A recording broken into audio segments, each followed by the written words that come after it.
नमस्कार मंडळी. तर नागपंचमीला आमच्याकडे तीळ गुळाच्या करंज्या करतात. तर त्यासाठी तीळ भाजून घेतले, सोबत शेंगदाणेही भाजून घेतले आणि गूळ बारीक बारीक किसून घेतला. त्यानंतर आता तीळ, शेंगदाणे हे सगळ्यांचा पावडर करून घेतला आहे, बारीक असा पावडर करून घेतला आहे.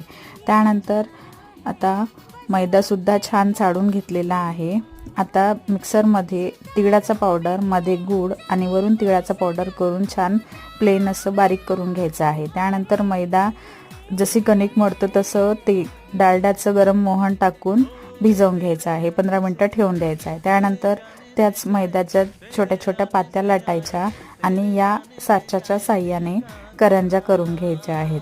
अशा छान अशा करंज्या होतात आणि टम्म असं सारण भरायचं, नाहीतर ते फुटतात. तर छान सारण भरायचं आणि गरम गरम तेलामध्ये मंद आचेवर मस्त करंज्या तळून घ्यायच्या. खूप टेस्टी लागतात. तुम्ही सुद्धा